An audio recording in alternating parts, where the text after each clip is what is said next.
Hello friends, मेरा नाम प्रभात मौर्य है और आप देख रहे हैं आपका अपना quick exam study channel. Friends, आज हम लोग मैथ के एक महत्वपूर्ण टॉपिक एक एक नियम के विषय में अध्ययन करेंगे, जिसे यूनिटरी मेथड भी के नाम से भी जाना जाता है।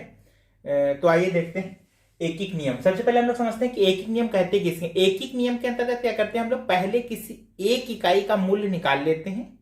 एक इकाई का मूल्य के बारे में हम लोग एक इकाई का मूल्य ज्ञात कर लेते हैं और उसके बाद इसी इकाई मूल्य से हम कई इकाइयों के मूल्य की गणना कर लेते हैं या कई इकाइयों का मूल्य निकाल लेते हैं। ठीक है, इसे ही एक एक नियम कहते हैं। ठीक, तो हमने यहाँ पे कुछ सवाल मैंने लिख रखा है, इसको देखते हैं। देखिए इसमें क्या है, यदि 9 पुस्तकों का मूल्य 450 रुपए है। ठीक है, कितनी? 9 पुस्तकों का मूल्य 450 रुपए है, तो ऐसी 12 पुस्तकों का मूल्य ज्ञात करना है। ठीक है, तो अभी मैंने क्या कहा, एक ही नियम में क्या है कि पहले तो जो दिया हुआ है वो हम लोग लिख लेते हैं। ठीक है, तो आइए देखते हैं। पहला दिया है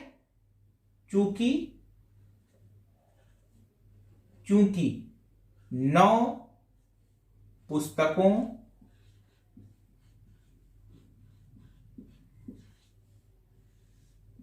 का मूल्य कितना दिया हुआ है, बराबर कितना दिया हुआ है, 450 रुपए। ये मैंने लिख लिया। ठीक है, 450 रुपए ये दिया हुआ है 9 पुस्तकों का मूल्य। अब देखिए, एक एक नियम में मैंने क्या कहा था कि एक इकाई का मूल्य ज्ञात कर लेते हैं, फिर उसी इकाई के मूल्य के आधार पर जितनी भी इकाइयों का मूल्य पूछा गया है उसे ज्ञात कर लेंगे। देखिए, इसलिए एक पुस्तक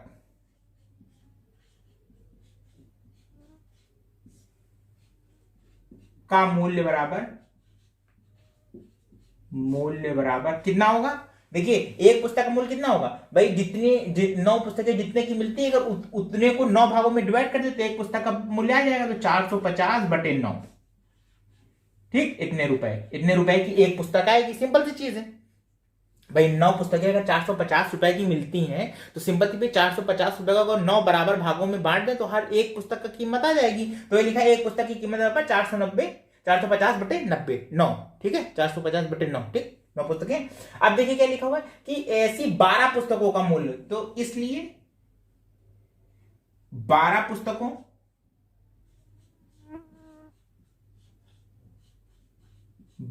पुस्तकों का मूल्य बराबर, देखिए एक पुस्तक का मूल्य दिया हुआ है 450 बटे 9, ये एक पुस्तक का है। अगर इसको 12 पुस्तक है तो 12 से गुणा कर देंगे। सिंपल सी चीज है भाई, इंटू 12 कर देंगे। ठीक है, तो देखिए अब इसको डिवाइड करिए, कैसे होगा ये, अब काटना पड़ेगा। ठीक है, तो देखिए 3 से काट दीजिए, 3 चौक 12, 3 तिहाई 9। ठीक है, अब देखिए ये कटेगा 3 वन जा 3, 3 वन जा 3, 3 5 जा 15 और 0, ये हो गया 150 इंटू 4, ये आ गया बराबर कितना आ गया, 600 रुपए। ये हो गया आपका आंसर। ठीक है, यानी 12 पुस्तकों का मूल्य कितना होगा, 600 रुपए आ जाएगा। ठीक, क्लियर हो गया। देखिए मैं फिर से बता देता हूं, यहां पर 9 पुस्तकों का मूल्य दिया हुआ था आपको। ठीक है, 9 पुस्तकों का मूल्य कितना दिया था, 450 रुपए पहले से दिया हुआ। ठीक है, एक पुस्तक का मूल्य, अब एक पुस्तक का मूल्य निकालने के लिए हम लोग अगर जो 9 पुस्तकों का मूल्य है, अगर उसको 9 से डिवाइड कर देंगे 9 बराबर भागों में, तो एक पुस्तक का मूल्य आ जाएगा। तो ये एक पुस्तक का मूल्य हो गया। ठीक है, अब चाहे इसको यहीं पे डिवाइड कर लें, अगर यहां पे डिवाइड कर लेंगे तो और आसान हो जाएगा। अगर यहां पे डिवाइड करते हैं तो कोई प्रॉब्लम नहीं, अगर यहां पे ही आप निकाल लेते हैं तो सिंपल सी चीज क्या है, 450 को अगर 9 से काट देंगे तो 9 से 9 पंजे 45, 50 रुपए निकल आया एक पुस्तक का मूल्य। ठीक है, अब यहाँ पे 12 पुस्तकों का मूल्य, एक पुस्तक का मूल्य 50 रुपए, तो 50 इंटू 12 हो जाएगा, तो 12 पंजे 60, 600 रुपए, ये आंसर आ जाएगा। यहाँ पे 50 रुपए ये आंसर है। ठीक है, अगर यहां निकालते हैं, नहीं तो अगर हम सीधे यहां रख देते हैं तो एक पुस्तक का मूल्य इतना दिया हुआ है 12 पुस्तक का, तो उतने इंटू 12 हो जाएगा, तो 12 से गुणा कर देंगे सीधे।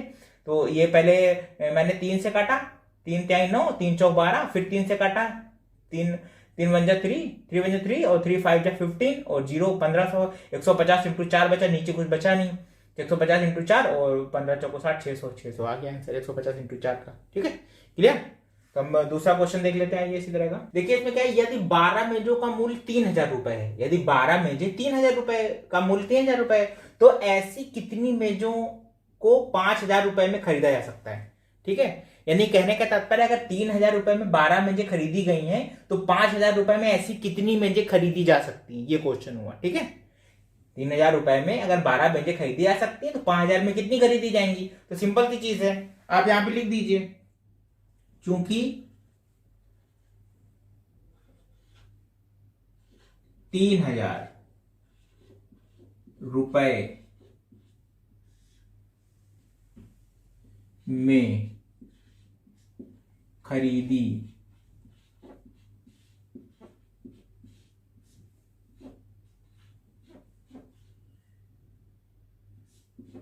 जाती हैं, और अब कितनी मेजें दी हुई हैं, 12 मेजें, 12 मेजें। ठीक, इसलिए 1 रुपए में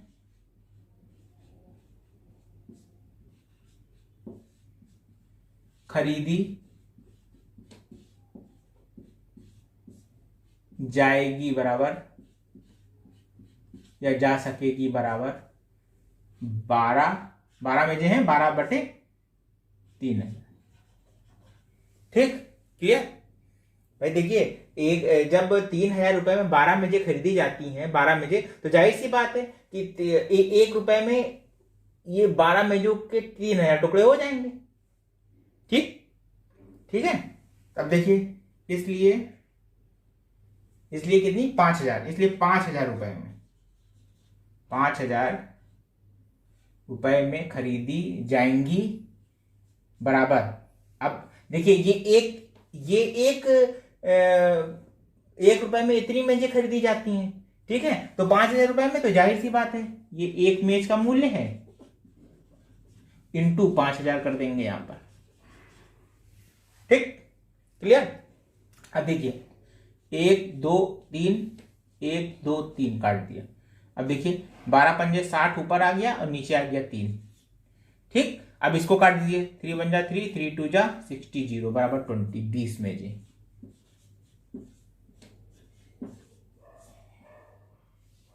ये आपका आंसर है। ठीक, क्लियर। 20 मेजें खरीदी जाएंगी, 5000 रुपए की 20 मेजें आएंगी, ये हो गया। देखिए मैं फिर से समझा देता हूं, इसमें लिखा है यदि 12 मेजों का मूल्य 3000 रुपए है तो ऐसी कितनी मेजें 5000 रुपए में खरीदी जाती हैं। यानी उन्होंने कहा 3000 रुपए में 12 मेजें खरीदी जाती हैं तो 5000 रुपए में कितनी मेजें खरीदी जाएंगी। तो मैंने लिखा 3000 रुपए में खरीदी जाती है 12 मेजें, तो 1 रुपए में खरीदी जाएगी 12/3000। ठीक है भाई, 12 मेजों को 3000 टुकड़ों में डिवाइड कर देंगे, वही तो एक रुपए की इमेज उतनी ही तो आएगी। ठीक है, तो इसलिए 5000 रुपए में इमेज आएंगी, 12/3000 इंटू 5000। ये तीनों काट दिए, जीरो इधर के जीरो काट दिए, 12 पंजे 60, 60/3 हो गया, और 3 से काट दिया, 3 3 2 6 0 20 20 पेज आ गई। ठीक, क्लियर। अगला सवाल देख लेते हैं। ये देखिए इसमें लिखा है यदि 6 श्रमिक किसी काम को 32 दिन में करते हैं, यानी 6 श्रमिक जो होते हैं वो किसी काम को 32 दिन में कर सकते हैं, तो इसी काम को 24 श्रमिक कितने दिन में करेंगे। ठीक है, अगर 6 श्रमिक किसी काम को 32 दिन में पूरा करते हैं तो 24 श्रमिक उस काम को कितने दिन में पूरा करेंगे। देखिए अब इसमें सिंपल सी चीज है, क्या दिया हुआ है, चूंकि 6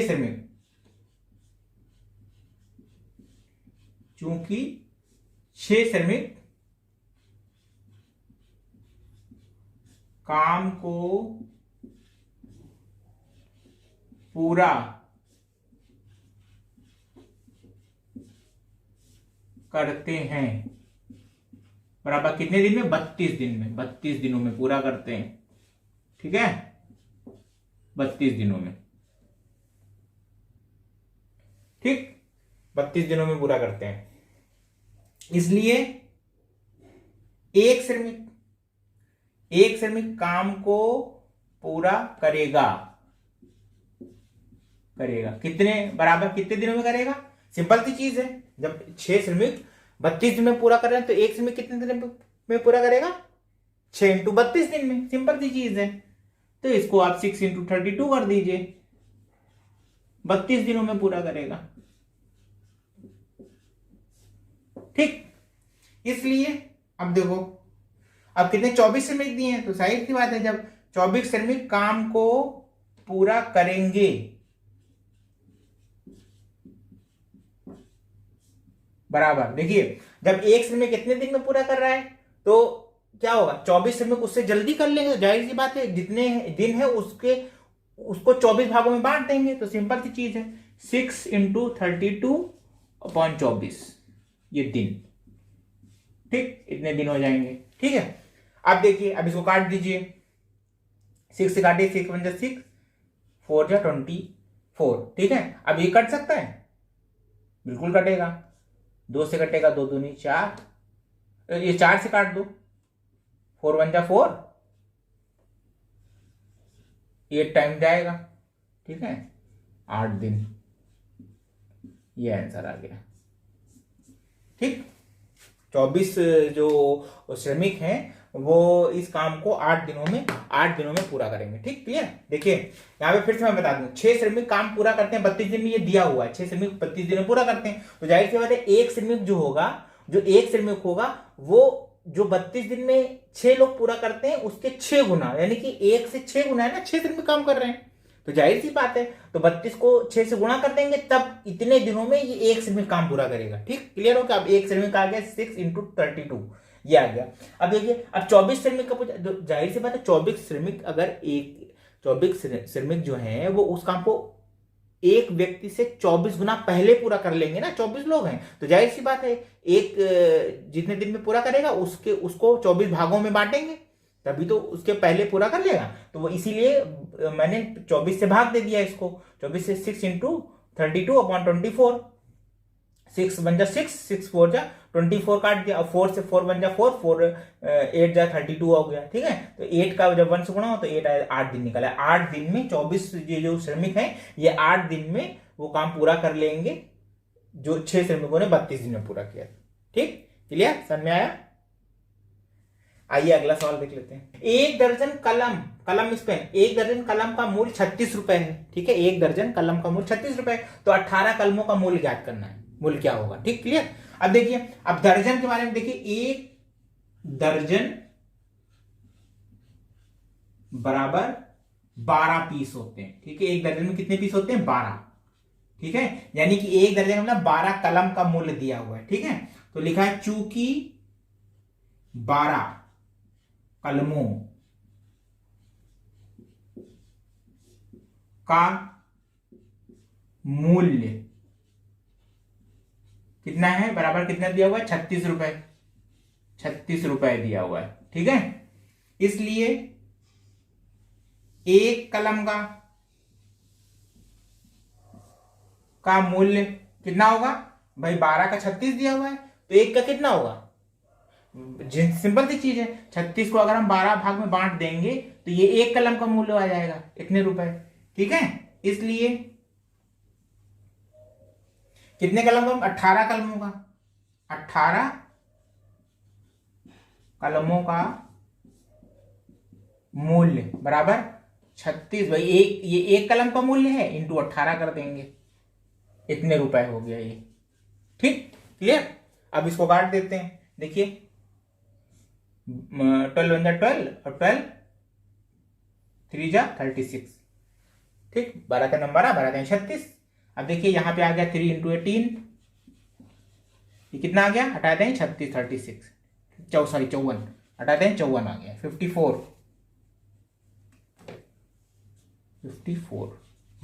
रुपए। ठीक है, यहां भी रुपए लिख देते हैं, ये आपका आंसर हो गया, यानी 18 कलमों का मूल्य 54 रुपए हो जाएगा। ठीक है,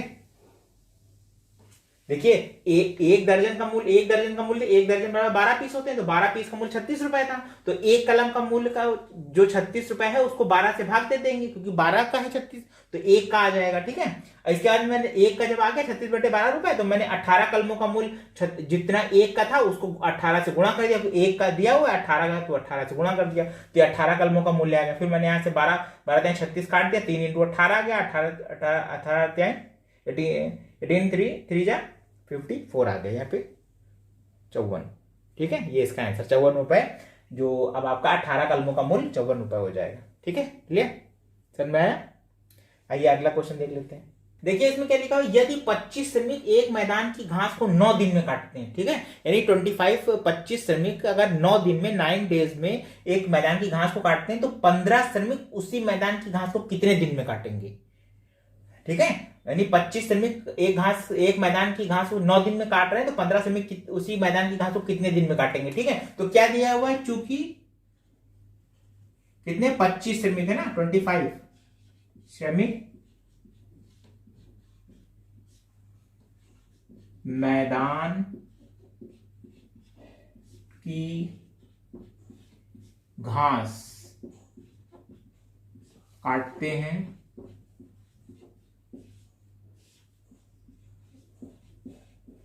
कितने दिन में काटने हैं, 9 दिन में, ठीक है, 9 दिन में काट रहे हैं, ठीक है। इसलिए एक श्रमिक मैदान की घास काटेगा, कितने दिन में काटेगा भाई, 25 श्रमिक अगर 9 दिन में काटते हैं तो जाहिर सी बात है 25 श्रमिक 9 दिन में काट रहे हैं, तो अगर हम 9 को 25 बार जोड़ दें तभी तो एक दिन में कितने दिन में काटेगा, तो जाहिर सी बात है क्या हो जाएगा, कितना हो जाएगा 25 इंटू 29, 25 इंटू 9 डेज दिन हो जाएंगे, ठीक भाई। 25 लोग 9 दिन में काट रहे हैं तो एक व्यक्ति जब काटेगा तो जाहिर सी बात है 25 लोगों में 25 लोग हैं ना, तो 9 को जब 9 25 बार जोड़ेंगे उतनी बार ही काटेगा, तो जाहिर सी बात है 25 से गुणा कर देंगे 9 को, ठीक है। इसलिए क्या होगा, अब कितने 15 श्रमिक, इसलिए 15 श्रमिक मैदान की घास काटेंगे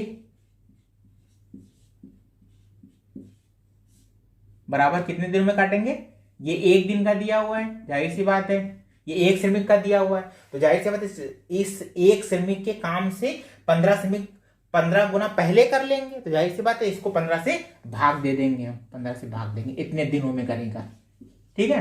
अब देखिए इसको काट दीजिए, ये होगा 5 तिहाई 15 पचम 25, ठीक है, 5 3 जा 15 और 5 5 जा 25 हो गया। अब 3 से कटे 3 1 जा 3 और 3 3 जा 9 बराबर 5 इंटू 3 दिन आ गया यहाँ पर, इसको अगर हम करेंगे तो बराबर 15 दिन, यानी ये 15 श्रमिक उसी मैदान की घास को 15 दिन में काट देंगे पूरा, ठीक, क्लियर हो गया। मैं एक बार फिर से समझा देता हूं, देखिए 25 श्रमिक मैदान की घास को काट रहे हैं 9 दिन में, तो जाहिर सी बात है एक श्रमिक उस मैदान की घास को क्या काटेगा, 9 दिन में 25 लोग काट रहे हैं तो उसके 25 गुना टाइम लेगा एक श्रमिक, ठीक है। तो 25 इंटू 9 होगा, ये एक श्रमिक का निकल आया। अब 15 श्रमिक क्या करेंगे, तो जाहिर सी बात है देखिए यहाँ पे सिर्फ आप कहेंगे एक किया इतने में तो 15 जो है उससे इंटू कर देंगे, ऐसा नहीं है। यहाँ पे समझिए, यहाँ पे काम करने का है ना, तो एक व्यक्ति अगर इतने दिनों में काम कर रहा है तो 15 व्यक्ति उससे पहले काम कर लेंगे भाई। अगर एक मैदान है, एक मैदान की घास को अगर एक व्यक्ति काटेगा तो ज्यादा टाइम लगेगा, और 15 लोग एक तरफ से काटेंगे तो 15 गुना जल्दी काट लेंगे, ठीक है। इस चीज को समझिए, इसीलिए 15 से 1 को भाग दिया है, एक व्यक्ति जितने दिन में काटेगा उसको 15 जी डिवाइड कर दिया 15 लोगों के लिए, ठीक है, समझ रहे हैं। 15 गुना पहले काम कर लेंगे, इसलिए 15 से भाग दिया जाएगा। 25 इंटू 9 1 हो बटे 15 हो गया, और इसको काट दिया मैंने, ये 5 इंटू 3 15 आ गया आंसर, ठीक है। ये आपका आंसर आ गया 15, ठीक, क्लियर, समझ में आया।